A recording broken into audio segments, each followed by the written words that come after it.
5 August গণঅভ্যুত্থান পরবর্তী সময়ে আলোচনা সমালোচনার প্রেক্ষাপটে জনপ্রশাসনে চলছে নানা ধরনের যোগ বিয়োগ। এরই মধ্যে বিগত আওয়ামী লীগ সরকারের আমলে অনুষ্ঠিত হওয়া 3টি বিসিএস নিয়ে নতুন সিদ্ধান্ত নিয়েছে পিএসসি। এই বিসিএস এর লিখিত পরীক্ষার এখন যেটা সিদ্ধান্ত হয়েছে যে কয়জনের হয়েছে, রোববার জনপ্রশাসন এবং 43 থেকে 47 বিসিএস নিয়োগ নিয়ে অন্তর্বর্তী সরকার কি সিদ্ধান্ত নিয়েছে তা জানাতে সচিবালয়ের এই সংবাদ সম্মেলন।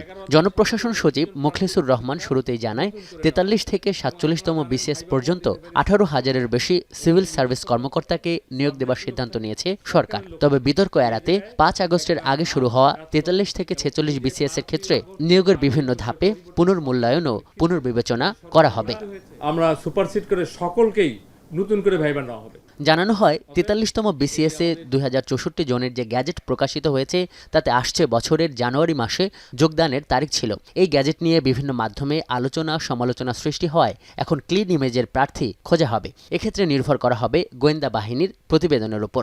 44তম বিসিএস যেটা লিখিত পরীক্ষা শেষ হয়ে মৌখিক পরীক্ষা চলছিল সেটাতে পুনরায় নেওয়া হবে মৌখিক পরীক্ষা। কাজেই ওই বিসিএস এ লিখিত পরীক্ষায় উত্তীর্ণ 11,732 জনকে পুনরায় অংশ নিতে হবে মৌখিক পরীক্ষায়। নতুন কমিশন 45তম বিসিএস এর লিখিত পরীক্ষার উত্তরপত্র তৃতীয় পরীক্ষককে দিয়ে মূল্যায়নের সিদ্ধান্ত নিয়েছে।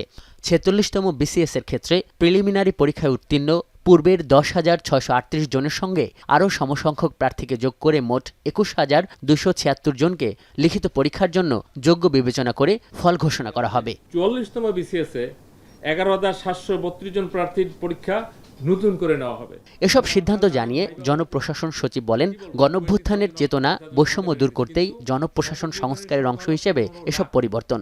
Viva board is a very sensitive. এখানে নিজস্ব লোক থাকে, সাবজেক্টের লোক থাকে, সরকারের লোক থাকে। এই জায়গায় একটা নার্ভ কাজ করে এবং এই যে 5ই আগস্ট অথবা 8ই আগস্টের পরিবর্তিত সরকারের পরিপ্রেক্ষিতে যে সরকার গঠিত হয়েছে সেই সরকারের পালসের আলোকে এই কমিটিগুলি কাজ করবে। এখানে জনপ্রশাসন সচিবকে বিগত আমলে বঞ্চিতদের ব্যাপারে প্রশ্ন করেন সাংবাদিকরা। এই কর্মকর্তা জানান, পদবঞ্চিতদের মধ্যে যাদের দ্রুতই অবসরে যাবার সময় হয়ে আসছে, বর্তমান সরকার তাদেরকে সম্মানের সঙ্গে বিদায়ের সিদ্ধান্ত নিয়েছেন। এক্ষেত্রে অতিরিক্ত সচিবদের গ্রেড 1 মর্যাদা দেওয়া হবে। তবে এক্ষেত্রেও বিবেচনা করা হবে কারা বিতর্কিত।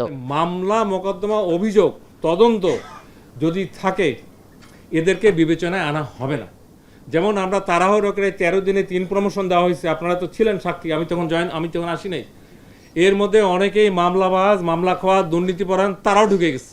এখানে জনপ্রশাসন সচিব জানান, নিয়োগের অস্বচ্ছতার কারণে আগের আমলে নিয়োগ সংক্রান্ত অনেক মামলা হয়েছে, যে কারণসহ নানা কারণে প্রায় 5 লাখ সরকারি পদ শূন্য হয়ে পড়ে আছে।